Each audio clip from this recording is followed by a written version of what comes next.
मेरे प्यारे बच्चों, आज हम सुनेंगे एक नई कहानी। कहानी का नाम है लोहे की तराजू।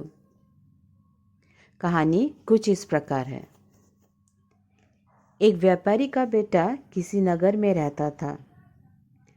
यह वही स्थान था जहाँ उसके पिता और दादा परदादा भी अपना व्यवसाय करके खूब धन कमाया था, जबकि वह अपना सारा धन गंवा बैठा था और निर्धन हो गया था।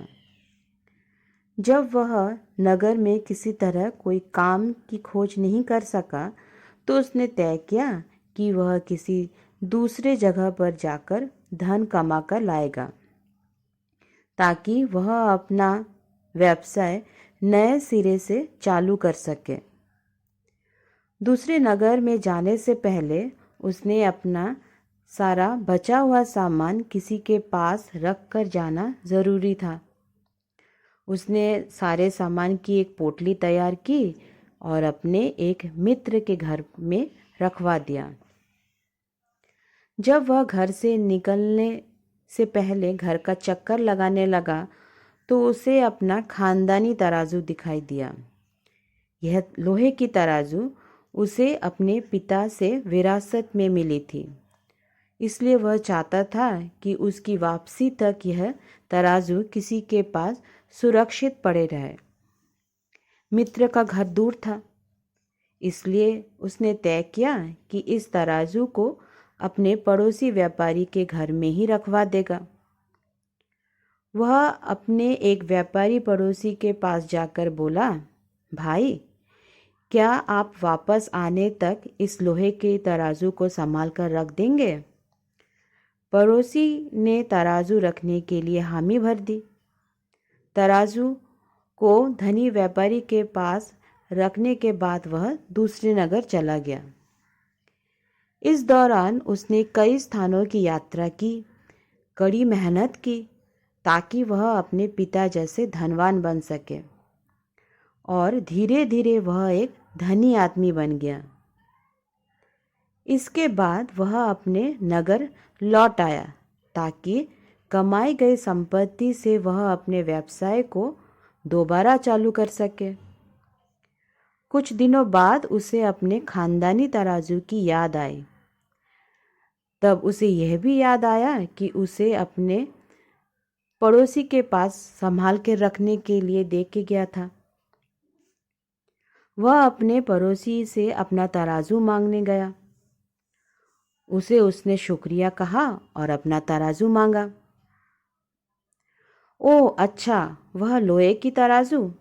माफ़ करना दोस्त, मैं उसे वापस नहीं कर सकता, उसे तो चूहे कुतर गए।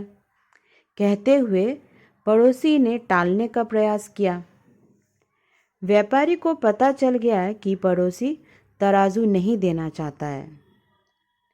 उसने सोचा कि क्यों ना वह भी इसके साथ एक चाल चले, ताकि पड़ोसी को अपना भूल का एहसास हो।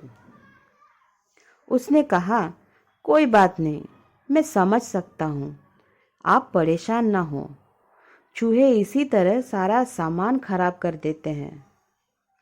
मैं नदी पर नहाने जा रहा हूँ, आप अपने बेटे को मेरे साथ भेज दे, वह ज़रा मेरे कपड़ों की देखभाल कर लेगा।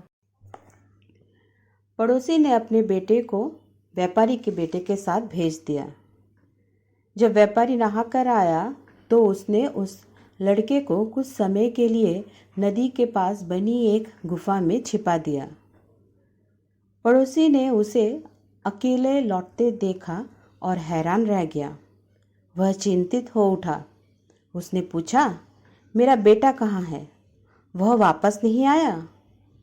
व्यापारी के बेटे ने कहा, माफ़ करना, जब मैं नहा रहा था तो जाने कहाँ से एक बड़ा सा पक्षी आया और तुम्हारे बेटे को उड़ा ले गया। मैं उसे बचा नहीं सका। झूठे कहीं के, पक्षी मेरे बेटे को उड़ा ले गया? ऐसा हो सकता है? पड़ोसी चीखा। बेशक ऐसा हो सकता है। जब चूहे मेरे लोहे के तराजू को खा सकते हैं, तो पक्षी भी तुम्हारे बेटे को उड़ा ले जा सकते हैं। व्यापारी ने कहा। वे दोनों इस मामले को राजा के पास ले गए। राजा ने उन दोनों की बातें सुनी। वे समझ गए कि पड़ोसी झूठ बोल रहा है। उन्होंने पड़ोसी को आदेश दिया कि वह इसी समय तराजू वापस करे। व्यापारी ने भी पड़ोसी को उसका बेटा सही सलामत वापस कर दिया। दोनों ने एक दूसरे को माफ़ कर दिया और इसके बाद नगर में शांतिपूर्वक रहने लगे। कहानी यही समाप्त होती है। कैसी लगी आपको आज की कहानी? मुझे ज़रूर बताना। Bye bye.